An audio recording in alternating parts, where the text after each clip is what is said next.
3월 18일 수요일 수요 예배, 우리 다 함께 사도신경으로 우리 신앙을 고백하겠습니다. 전능하사 천지를 만드신 하나님 아버지를 내가 믿사오며 그 외아들 우리 주 예수 그리스도를 믿사오니 이는 성령으로 잉태하사 동정녀 마리아에게 나시고 본디오 빌라도에게 고난을 받으사 십자가에 못 박혀 죽으시고 장사한 지 사흘 만에 죽은 자 가운데서 다시 살아나시며 하늘에 오르사 전능하신 하나님 우편에 앉아 계시다가 저리로서 산자와 죽은 자를 심판하러 오시리라. 성령을 믿사오며 거룩한 공예와 성도가 서로 교통하는 것과 죄를 사하여 주시는 것과 몸이 다시 사는 것과 영원히 사는 것을 믿사옵나이다. 아멘. 우리 함께 찬송가 183장 함께 찬송 부르도록 하겠습니다. 찬송가 183장입니다.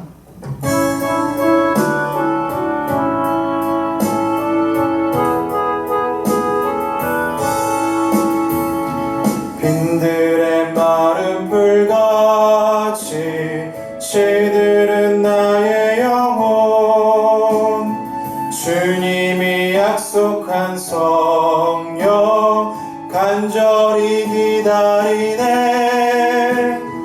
가물음에 마른 땅에 단비를 내리시듯 성령의 단비를 부어 새 생명 주옵소서. 반가운 빗소리 들려 산천이 춤을 추네. 봄비로 내리는 성령 내게도 주옵소서. 가물음에 마른 땅에 단비를 내리시듯 성령의 단비를 부어 새 생명 주옵소서. 절 따라 우로를 내려 조목이 무성하니 갈급한 내 심령 위에 성령을 부으소서.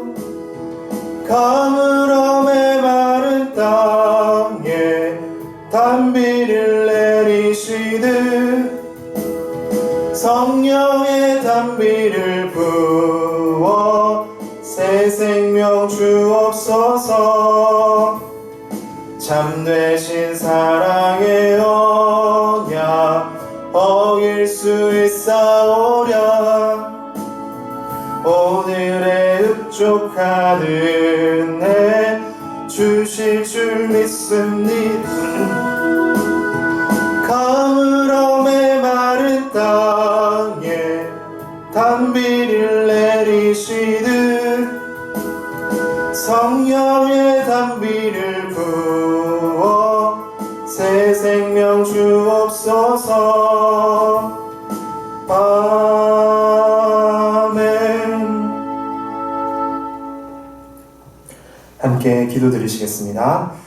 하나님 아버지, 하나님의 크신 은혜와 사랑으로 말미암아 오늘 이렇게 수요 예배로 또 가정 예배로 함께 모이게 하시니 참으로 감사합니다.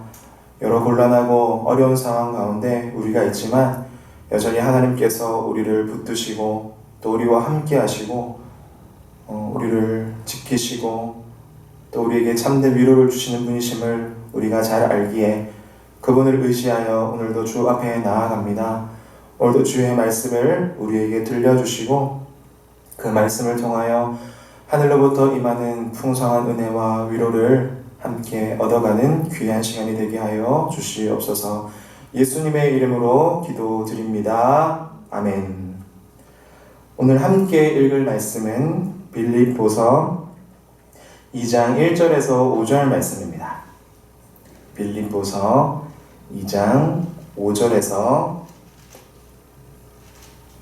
빌립보서 2장 5절에서 8절 죄송합니다. 빌립보서 2장 5절에서 8절까지 제가 읽도록 하겠습니다. 빌립보서 2장 5절에서 8절입니다.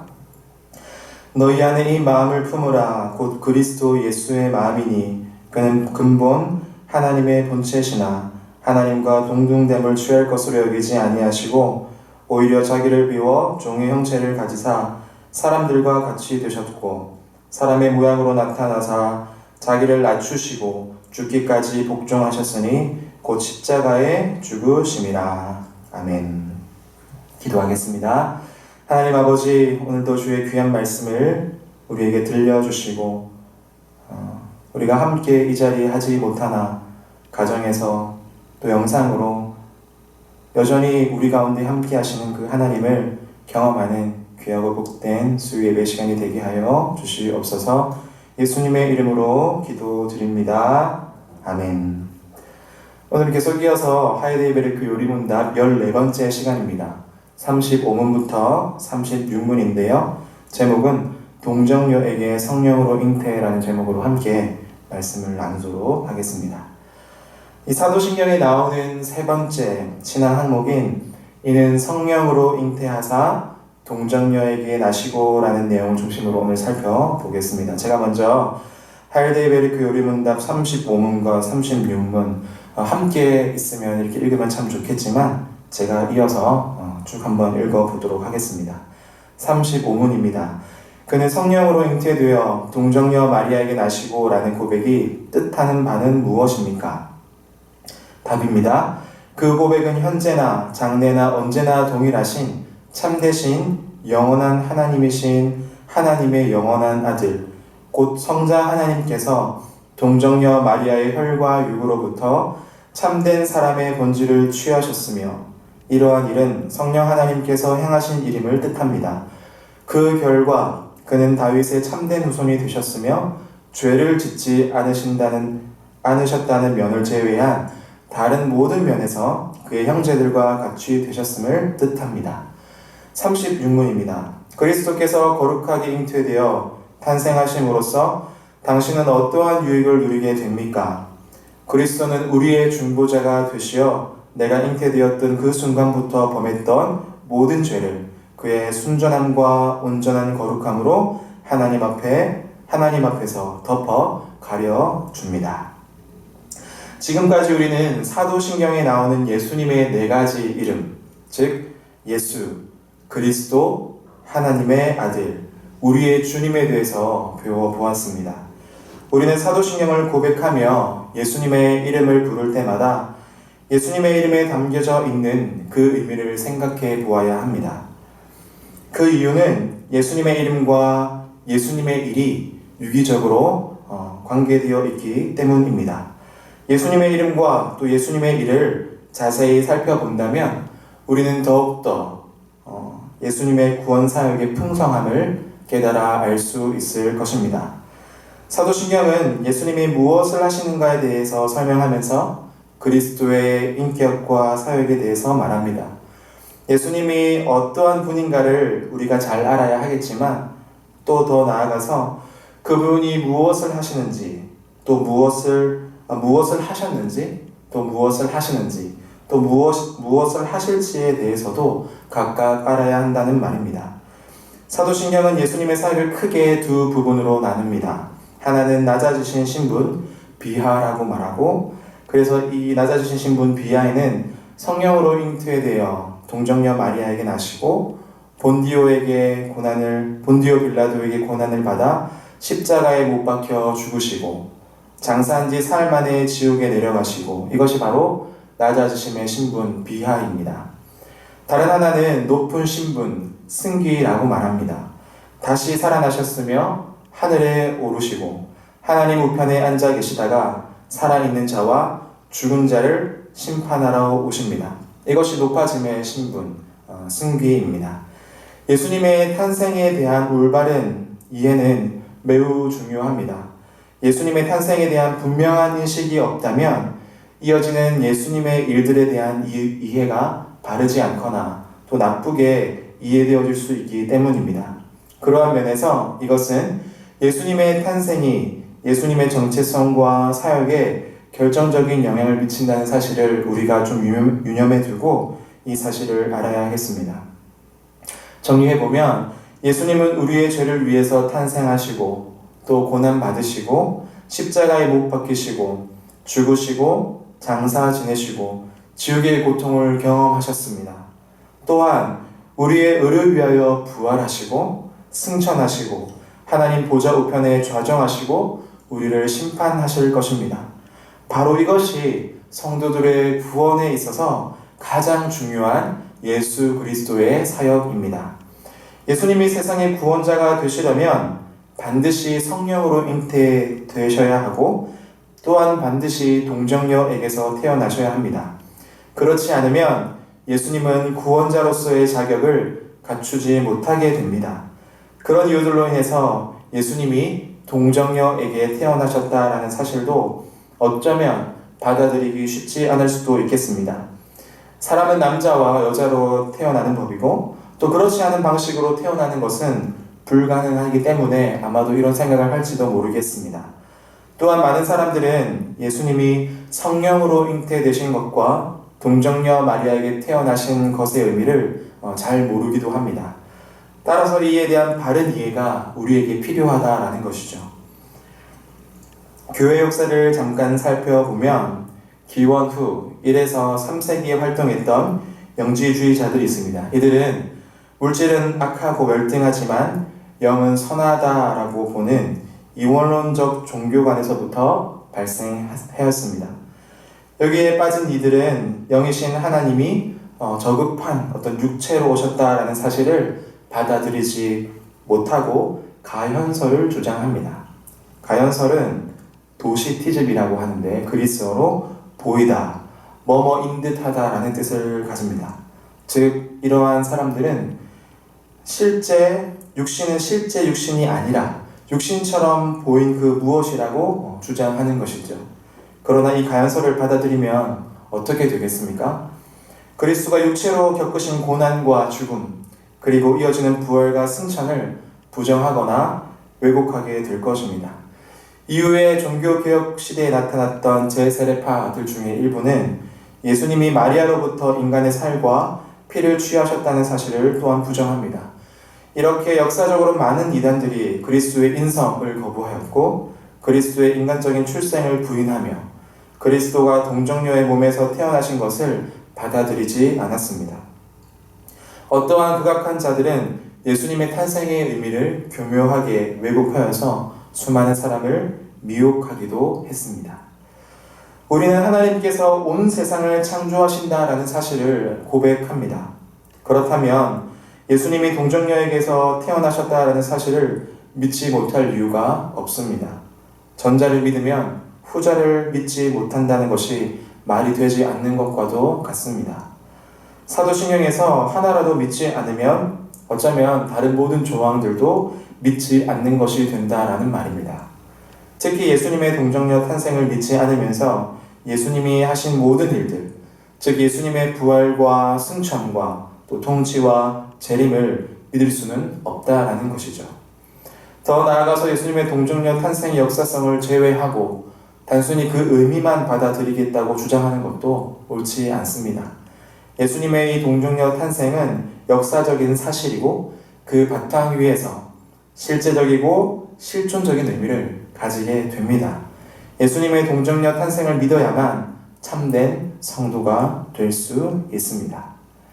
참되고 영원한 하나님이신 예수 그리스도는 실제로 사람이 되셨습니다.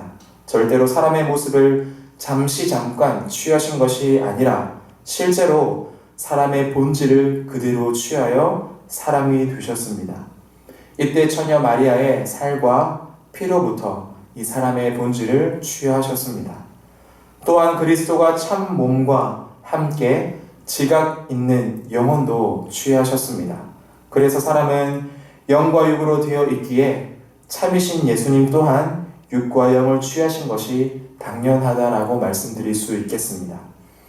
예수님이 죽기 전날에 제자들에게 이렇게 말씀하십니다. 마태복음 26장 38절에 내 마음이 매우 고민하여 죽게 되었으니 너희는 여기 머물러 나와 함께 있으라 라고 말씀합니다. 예수님은 지각 있는 영혼을 가지셨기 때문에 너무 고민되어 죽게 되었다라는 영적이고도 정신적인 감정을 느끼시고 있는 겁니다. 그리스도는 마리아의 살과 피로부터 사람의 본질을 취하셨기 때문에 신성과 인성을 모두 지니셨습니다. 그리스도는 신성의 변화 없이 인성이라는 요소를 취하시어 신인, 참 하나님이시면서 동시에 참 인간이신 한 인격을 이루신 것입니다.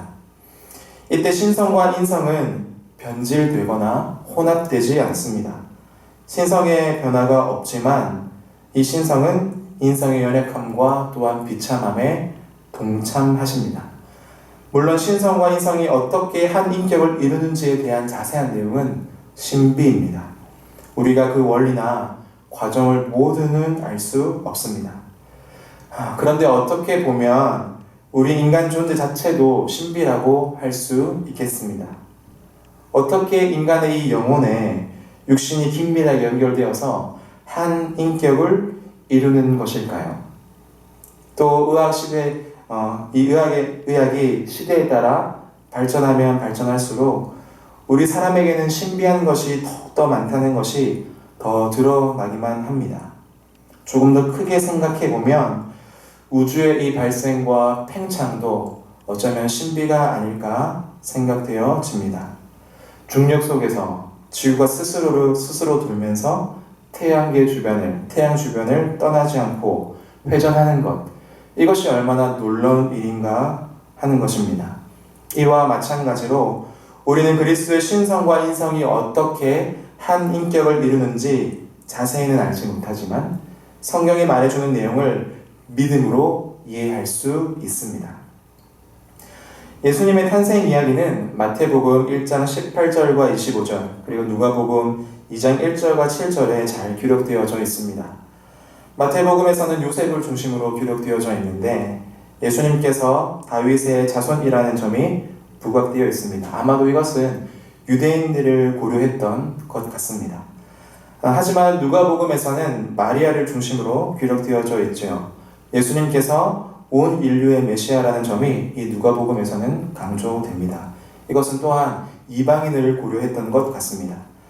특히 마태복음에서 마태가 이사야 7장 14절을 인용하면서 예수님이 동정녀, 젊은 여자가 아니라 결혼하지 않은 처녀를 동정녀라고 하는데 이 동정녀에게서 태어나실 것이라는 선지자의 예언이 성취되었다라고 말합니다.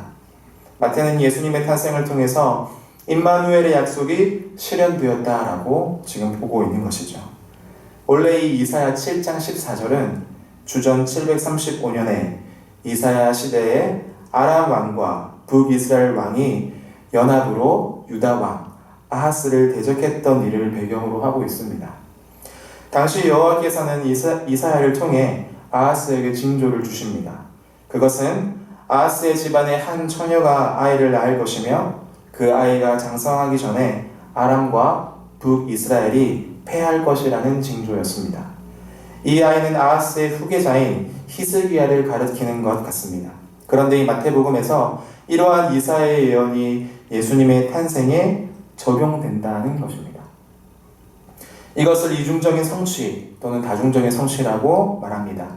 이 예언의 말씀이 구약에서 1차적으로 성취되었고 이어서 신약에 와서도 궁극적으로 그것이 성취된다라는 것입니다. 이후에 이사야는 메시아로 오실 예수 그리스도에 대해 보다 자세히 언급합니다. 이사야 9장 2절 말씀인데요. 흑암에 행하던 백성이 큰 빛을 보고 사망의 그늘진 땅에 거주하던 자에게 빛이 비치도다 라고 말합니다. 그리고 한 아이가 태어날 것에 대해서 말하죠. 이사야서 9장 6절과 7절 말씀인데요. 이는 한 아이가 우리에게 낳고 한 아들을 우리에게 주신 바 되었는데 그의 어깨는 정사를 메었고 그의 이름은 기묘자라 모사라 전능하신 하나님이라 영존하시는 아버지라 평강의 왕이라 할 것임이라. 이어서 7절에서 그 정사와 평강의 더함이 무궁하며 또 다윗의 왕자와 그의 나라에 군림하여 그 나라를 굳게 세우고 지금 이후로 영원히 정의와 공의로 그것을 보존할 것이라. 만군의 여호와 열심히 이를 이루시리라 라고 말씀합니다. 구약시대의 임마누엘의 예언이 유다에게 구원의 복음이 되었던 것처럼 신약 시대에 와서는 예수님의 탄생이 온 세상을 향한 구원의 복음이 되는 것입니다. 마태와 누가는 예수님이 성령으로 잉태될 수 있는 가능성과 또 동정녀의 탄생이 가능한지에 대해서 설명하려고 하지 않습니다. 다만 그것을 선포하고 있습니다. 그러므로 기독교 신앙은 선포된 말씀을 믿음으로 받아들이는 것이지 어떤 사건의 이유와 가능성을 따져서 받을지 말지를 고민하는 것이 아니었습니다. 이에 우리는 예수님이 하나님의 계획과 작정에 따라 성령으로 잉태되셨고 동정녀 마리아에게 태어나셨음을 믿음으로 함께 받아들이는 것입니다. 사도신경에서 그는 성령으로 잉태되어 동정녀 마리아에게 나시고 라는 말로 우리가 그렇게 함께 고백하는 그 이유는 무엇입니까? 또 나아가서 예수님은 왜 성령으로 잉태되셔야만 했으며 왜 하필 동정녀 마리아의 몸에서 태어나셔야 했을까요? 사도신경에서 성령으로 잉태되어 라는 문구가 지시하는 것은 예수님이 육체를 가지고 이 땅에 태어나게 하신 장본인이 바로 누구라는 사실입니까? 바로 성령 하나님이시라는 사실입니다. 이것은 매우 중요합니다. 예수님은 우리와 같은 사람들이 태어나는 것처럼 자연적인 방법에 의해서 잉태되신 것이 아니라는 것입니다. 본래 참 하나님이시며 영원하신 하나님이신 성자 하나님께서 우리와 같은 인성을 가지고 사람으로 태어나시는 일은 성령 하나님께서 매우 신비로운 방식으로 일하신다는 것을 우리에게 말해주는 것입니다. 성도 여러분, 여기서 우리가 좀 유의해야 할 것이 있는데 우리가 유의해야 할 것은 성령으로 잉태되셨다라는 말씀이 마치 하나님의 본질, 곧 신성이 사람의 본질, 인성으로 바뀌었음을 뜻하는 것이 아니라는 사실입니다. 신성이 인성으로 바뀌는 법은 결코 없습니다. 뿐만 아니라 신성과 인성이 혼합되어서 신성도 인성도 아닌 성품으로 바뀌는 것도 아닙니다. 왜냐하면 하나님은 영원토록 하나님이시기 때문입니다. 그러면 무엇입니까? 영원토록 참 하나님이신 성자 하나님께서 사람의 본질인 영혼과 육체를 취하심으로 잉태되신 것입니다. 이때 성자 하나님의 신성이 인성으로 바뀐 것이 아니라 여정의 신성을 영원토록 가지고 계시면서도 인성을 또한 취하신 것입니다. 우리가 이런 이해가 필요하다라는 겁니다.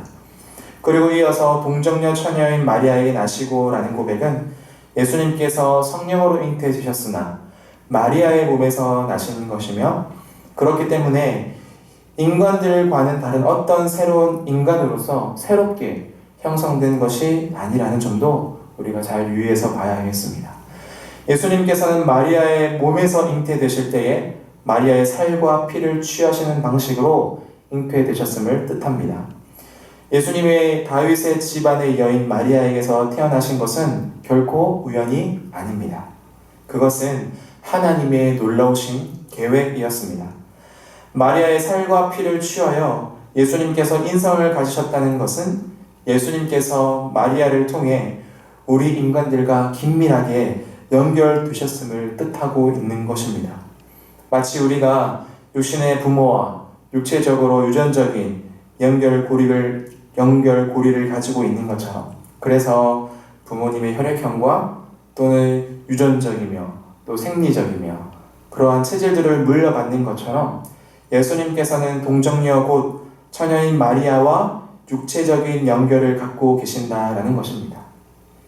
이러한 마리아의 육체적인 연결에 따라 예수님은 혈통적으로는 다윗의 후손이 되셨던 것이며 또한 마리아와 혼인한 요셉과의 관계에 있어서는 육체적인 연결이 아니라 법적인 연결을 따라서 다윗의 후손이 되셨다라는 것입니다. 그래서 로마서 1장 3절에서는 그의 아들에 관하여 말하면 육신으로는 다윗의 혈통에서 나셨고 라고 말씀합니다. 예수님께서는 마리아의 몸에서 나신 바의 의미를 로마서 1장 3절이 말하고 있는 것이죠. 예수님께서 성령으로 잉태되셨다라는 이 고백은 예수님의 탄생 방식 자체가 신비롭다는 것에만 관련되어 있는 것은 아닙니다. 그것은 예수님께서 동정녀 마리아를 통하여 완전한 인성을 취하셨지만 그렇다고 해서 마리아의 원죄를 이어받은 것은 아니라는 것을 고백하고 있기 때문입니다. 예수님은 마리아에게서 인성을 취하셨지만 그 모든 일이 거룩한 성령, 하나님에 의해 이루어진 일이기 때문에 죄로 오염된 부패한 본성과는 상관없이 잉태되셨습니다. 오히려 예수님은 마리아의 복중에서 잉태되셨을 때 그때부터 거룩하시며 순결하시어 성령으로 충만하셨습니다. 그러므로 예수님의 잉태는 오직 성령의 임하심으로 이루어진 것이며 성령의 능력이 마리아를 덮음으로써 이루어진 것입니다. 예수 그리스도는 모든 점에서 또한 사람과 같습니다. 우리가 가지고 있는 인성을 예수님도 똑같이 가지고 계십니다. 하나님이신데도 불구하고 자기를 비워 종의 형체를 가져 우리와 같이 되셨습니다. 우리와 똑같은 인성을 갖고 똑같은 삶을 사시며 인생의 비참함과 연약함을 체험하셨기 때문에 우리의 처지를 가엾게 여길 수 있으신 것입니다. 우리를 구원하기 위해 우리와 똑같은 사람이 되어 우리와 똑같은 경험을 하신 것입니다. 그러므로 우리는 우리의 비참함과 연약함을 경험할 때마다 예수 그리스도께 매달릴 수 있어야 하겠고 그분 앞에 그분의 자비와 사랑을 구할 수 있는 것입니다. 빌립보서 2장 5절과 8절에서는 이렇게 말씀합니다. 너희 안에 이 마음을 품으라. 곧 그리스도 예수의 마음이니 그는 근본 하나님의 본체시나 하나님과 동등됨을 취할 것으로 여기지 아니하시고 오히려 자기를 비워 종의 형체를 가지사 사람들과 같이 되셨고 사람의 모양으로 나타나사 자기를 낮추시고 죽기까지 복종하셨으니 곧 십자가에 죽으심이라. 예수님은 근본에 있어 성부 하나님과 동등하시지만 자기를 비워 종의 형체를 가지셨습니다. 이것이 얼마나 큰 낮아짐인지 모릅니다. 고난을 받으시고 죽기까지 복종하셔서 십자가에 죽으셨습니다. 우리는 예수님의 이 마음을 품어야 합니다. 우리는 자기를 부인하고 자기보다 남을 낮게 여기는 이 예수님의 모습을 배워야 합니다. 우리는 자신을 높이기 위해 기도하기 쉬운데 예수님께서는 자기를 부인하라고 말씀하고 있습니다. 이는 하나님의 도우심을 받아야만 따를 수 있는 요구라는 것입니다. 우리 자신을 드러내지 않고 우리를 부인하며 남의 필요와 기쁨을 배려하는 자가 되기 위해서 우리는 더욱 기도해야 할 것입니다. 정리해보면 예수님이 성령으로 잉태되어 동정녀 몸에서 태어나심으로 다음과 같은 결과가 발생했습니다. 이 결과는 예수님이 구원의 자격을 갖추셨다는 점과 연관됩니다. 예수님은 참 하나님이시며 참 사람으로서 죄가 없으시며 완전한 사람이시다. 둘째로 예수님은 거룩하시며 죄가 없으시다. 셋째로 예수님은 사람이시므로 우리의 연약함을 아신다라는 사실입니다. 그리스도의 거룩한 잉태와 탄생이 그렇다면 우리에게 주는 유익이 무엇일까요? 그것은 그리스도가 우리의 중보자이시기에 잉태되고 출생할 때부터 가지고 있는 우리의 죄를 그분의 순결함과 온전한 거룩함으로 하나님 앞에서 우리의 모든 죄를 가리어 주신다라는 것입니다. 우리가 태어나기 전부터 죄를 가지고 있었는데 이는 아담이 범죄함으로 모든 인류가 죄를 지었기 때문입니다. 그러나 우리의 중보자이신 그리스도께서 성령으로 잉태되어 동정녀에게 나셨기 때문에 원죄를 가지고 있지 않으십니다. 그러한 분께서 그분의 순결함과 온전한 거룩함으로 하나님 앞에서 우리의 모든 죄를 가려 주시는 것입니다. 그리하여서 하나님께서는 우리의 모습을 보시지 않으시고 우리를 품고 계시는 그리스도의 모습을 보면서 그리스도를 받으심으로 또한 우리를 받아 주시는 것입니다. 그렇기 때문에 우리는 그리스도의 의로움을 더욱 신뢰해야 하겠습니다. 하나님께서는 오직 그리스도만을 받으시기에 우리는 그리스도 안에 거함으로 하나님께 나아가야 합니다. 예수님은 우리에게 지혜와 의로움과 구원함이 되시고 우리의 자랑과 위로가 되시는 유일한 중보자이십니다. 함께 기도하도록 하겠습니다. 과거나 현재나 장래에도 언제나 동일하신 영원하신 하나님, 오늘 동정녀에게 성령으로 잉태되신 예수 그리스도에 대해 알게 하시니 참 감사합니다. 예수 그리스도의 순전함과 온전한 거룩함으로 우리를 감싸주시고 하나님 앞으로 우리를 인도하여 주시니 참 감사합니다. 그 은혜를 잊지 않고 살아가는 저희들 되게 하시고 이제로부터 더욱 우리의 심령에 예수님의 마음을 품고 살아가는 주님의 몸된 지체가 되게 하여 주시옵소서.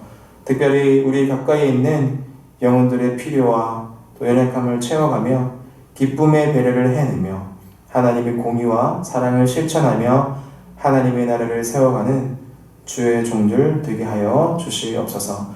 예수님의 이름으로 기도드립니다. 아멘. 찬송가 455장 함께 찬송 부르시겠습니다. 찬송가 455장입니다.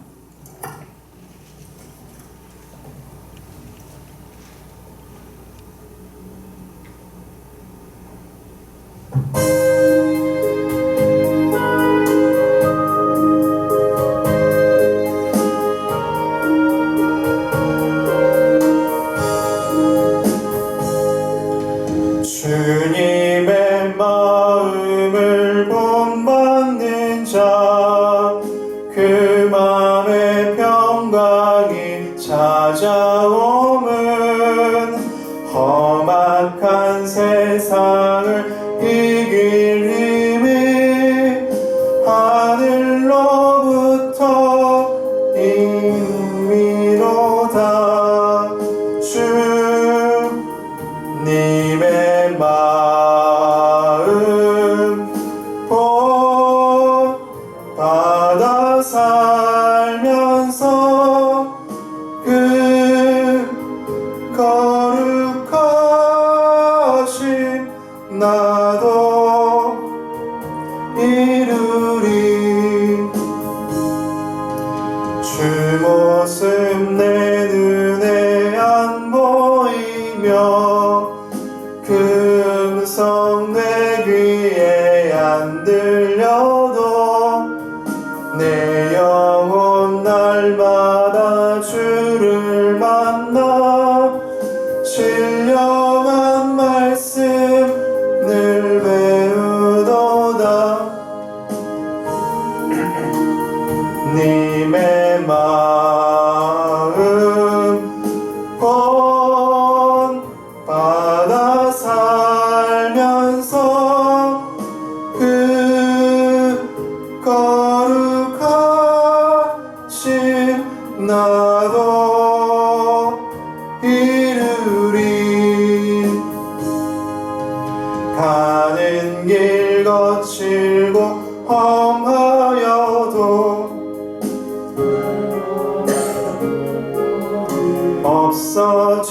없어짐은 십자가 고난을 이겨내신 주님의 마음 본받음이라. 주님의 마음 본받아 살면서 그 거룩하신 나도 이루리. 주 예수 세상에 다시 오실 그날엔 무성도 변화하여 주님의 빛나는 그 형상을 다 함께 보며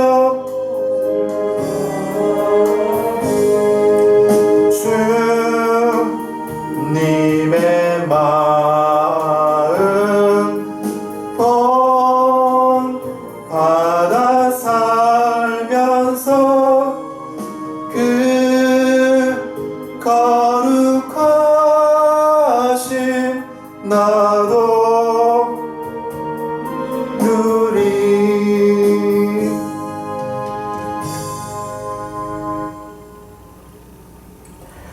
네, 교회 소식 알려드리도록 하겠습니다. 주중에는 일체 교회 출입을 자제해 주시고 3월 20일 주일 예배는 다시 논의하여 알려드리도록 하겠습니다. 우리 함께 주기도문 하심으로 수요 예배를 마치도록 하겠습니다. 하늘에 계신 우리 아버지여, 이름이 거룩히 여김을 받으시오며 나라가 임하옵시며 뜻이 하늘에서 이룬 것 같이 땅에서도 이루어지이다. 오늘날 우리에게 일용할 양식을 주옵시고 우리가 우리에게 죄 지은 자를 사하여 준 것 같이 우리 죄를 사하여 주옵시고 우리를 시험에 들게 하지 마옵시고 다만 악에서 구하옵소서. 내게 나라와 권세와 영광이 아버지께 영원히 있사옵나이다. 아멘.